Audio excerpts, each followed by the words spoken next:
Bonjour à tous, aujourd'hui je fais cette vidéo pour répondre à la question qui est le titre de cette vidéo, pourquoi est-ce que je parle pas plus de mon business. Et je vais vous expliquer qu'en fait tout ça c'est basé sur un tweet de Nikita Beer qui pour moi a vraiment raison. C'est un mec qui a vendu une boîte à Discord, une boîte à Meta et qui aujourd'hui travaille chez X et qui en fait expliquait que quand vous recherchez, si vous êtes en recherche de product market fit, build in public, c'est-à-dire communiquer sur ce que vous faites, où vous en êtes, vos chiffres, etc. C'est extrêmement contre-productif. Et c'est pour ça que je le fais pas. Et je vais vous le dire en trois parties. La première, c'est les deux types de recherche de product market fit. Il y en a une qui perd encore plus votre équipe ou votre audience que l'autre. Et je vais vous donner un petit peu des chiffres et pourquoi est-ce que c'est essentiel pour avoir son milliard. Je sais que c'est une notion de base, mais je l'ai un peu revisité en vous donnant un exemple concret et je pense que ça peut servir à tous les gens qui ont pas une croissance tellement énorme qu'ils n'arrivent plus à la gérer. Deux, c'est quel impact sur votre audience. Donc c'est vraiment le sujet de cette vidéo. Pourquoi est-ce que je parle pas plus sur cette chaîne YouTube de ce que je fais, mais aussi sur votre équipe. Euh, et ça, je pense que c'est un truc beaucoup plus fin que beaucoup de gens oublient et que beaucoup de gens arrivent démotivent leur équipe euh, parce qu'ils ont pas bien compris ce qui était en jeu. Et là-dedans, du coup, je vais vous parler de la place du leader. Par définition, qu'est-ce que c'est un leader, etc. Je pense que c'est assez cool. Et c'est un truc que j'ai mis longtemps à comprendre en tant qu'entrepreneur, en vous donnant un exemple d'une entrepreneur très connue pour illustrer un peu ce sujet autour de l'audience. Et enfin, je vous donne un petit peu notre exemple où on en est, what's next. Je pense que vous allez kiffer. C'est parti. Donc les deux types de recherche. Donc la recherche du product market fit. C'est quoi le product market fit? C'est le moment où votre produit atteint un alignement complet, où en fait vous avez tellement de demandes que votre problème numéro un, c'est pas de trouver des nouveaux clients. Votre problème numéro un, c'est de comment est-ce que j'arrive à matcher et à tenir cette demande. C'est ce qu'on a vu, et c'est ça les boîtes qui sont paraboliques, qui vont hyper vite, qui font 20% de croissance par mois, même plus parfois. Et en gros, il y a deux recherches. Il y a la recherche de product market fit pour moi qui est la première, qui est horizontale. La première recherche, c'est vraiment vous allez chercher dans quelle industrie vous voulez vous attaquer. Et moi, j'ai un pote, par exemple, qui aujourd'hui a une boîte de ouf avec un énorme product market fit, mais qui se disait, est-ce que je vais plutôt aller dans le SaaS B2B, dans l'industrie? Est-ce que je vais plutôt aller faire du vélo reconditionné? Est-ce que je vais plutôt faire un nouveau réseau social? Est-ce que je vais plutôt m'attaquer à la santé? Donc c'est vraiment ça. Et ça, c'est vraiment la recherche quand vous la faites. Si vous communiquez dessus, ça fait vraiment des gros dommages parce que les gens se disent, mais qu'est-ce qu'il fout ce mec? Et après, une fois que vous avez fait votre recherche horizontale, et les deux peuvent se mélanger un peu, mais là, vous avez la recherche verticale. C'est-à-dire, vous allez vous niche down. C'est-à-dire, vous allez vraiment vous nicher de plus en plus. Et c'est exactement, et je vais vous expliquer à la fin de nous ce qu'on a fait, mais c'est exactement ce que disait Adrien Falcon, qui est pour moi un des entrepreneurs et coachs les plus forts en France. Il disait, il faut vraiment attaquer la pastèque avec le couteau le plus fin possible. Donc en fait, nous, dans notre cas, on est arrivé dans un secteur, par exemple, l'environnement de renforcement de learning, c'est plusieurs milliards de chiffres d'affaires par an. Et en fait, on a niche down, niche down, niche down, et je vous explique à la fin comment, pourquoi. Et je voulais vous dire que cette recherche, tant que vous n'avez pas une croissance énorme, il faut pas s'arrêter. Même si vous faites du bon chiffre d'affaires, parce que vous avez du réseau, même si vous recrutez, même si c'est cool, en fait, tant que vous n'avez pas cette traction, vous n'avez pas les armes pour créer une boîte à 1 milliard. Et je vois beaucoup trop de gens qui, par peur, euh, et c'est la partie 2, mais qui par peur d'avoir des problèmes avec leur équipe, avec leurs investisseurs, avec leur audience, hop, finissent par s'arrêter et rester sur un truc en fait qui est un peu moyen. Soit parce qu'ils sont dans la mauvaise industrie, soit parce qu'ils sont pas allés assez profondément. Donc là, on arrive sur la partie sur l'impact. Comme je vous disais, quand vous communiquez auprès de votre équipe, audience, mais aussi investisseurs, par définition, un leader, c'est quelqu'un qui sait où il va. C'est quelqu'un qui vous amène avec lui. Et en fait, si les gens ont l'impression que vous savez pas où vous allez, et dans la recherche d'un product marketing, par définition, vous ne savez pas où vous allez. C'est messy, c'est le bordel, quoi. Vous cherchez votre chemin avec une allumette qui s'éteint toutes les 2 minutes. Alors qu'il y a des ours dans la caverne autour de vous, vous voyez. Et en gros, c'est très difficile dans ces moments-là, si vous expliquez aux gens toutes les recherches que vous faites, en fait, les gens vont juste se dire que vous savez pas où vous allez, ils auront plus envie de vous suivre.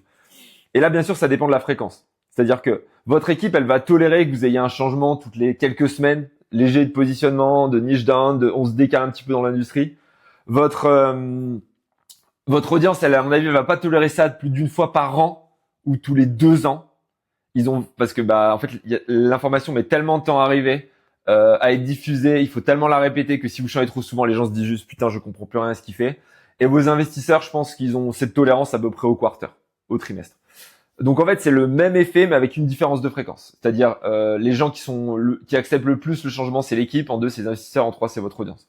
Et le problème, c'est que par peur de devenir un mauvais leader, d'avoir des gens qui pushback dans votre audience, dans vos invests, dans votre équipe, vous allez souvent éviter de faire ce travail hyper difficile qui est l'itération permanente, qui est la recherche horizontale puis verticale pour vraiment aller chercher cette traction qui est énorme. Et pour moi, ça c'est le plus gros problème et c'est absolument ce que je vais éviter. Et c'est pour ça que je communique très très peu sur les réseaux sociaux et que je communique qu'une fois par trimestre auprès de mes investisseurs.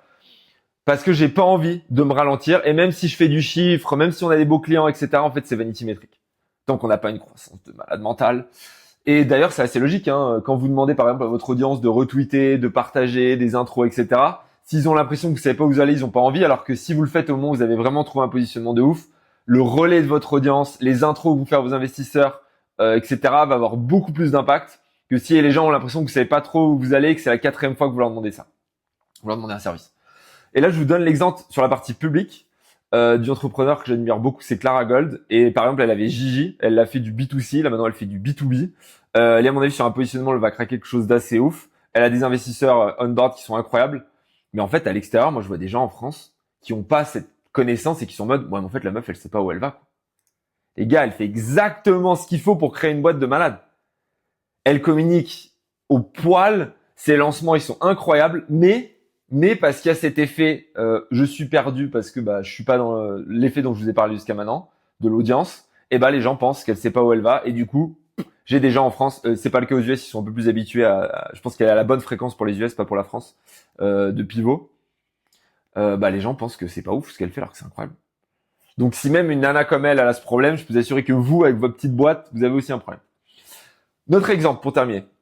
Nous, on est arrivé dans le monde du renforcement de learning. Et du coup, pour vous illustrer, ça fait vraiment depuis le 1er octobre qu'on y est. Et en gros, on a vraiment eu plusieurs phases. On est à la phase où on est arrivé en mode, OK, le monde du renforcement de learning, c'est vendre de la donnée pour améliorer les modèles. Déjà, au début, on s'est dit sur quoi on est bon. On est arrivé, premier truc, parce qu'on pouvait vendre de la vidéo, de la donnée pour la robotique. D'ailleurs, des mecs vous avaient dit, il faut absolument faire de la donnée pour la robotique et tout. Genre, ça tirait dans tous les sens où, bon, c'est une blague, la vidéo pour le generative porn, parce qu'il y a un gros acteur qui travaille dessus. Bon, alors moi, ça n'a jamais été question de faire ça. Les gens disent, non, mais mec, tu vas faire un truc, ça a marché, c'est sûr, il y a personne positionné dessus. Mais non! Oui, mais j'ai un peu d'estime de moi-même. Désolé, je ne ferai pas ça.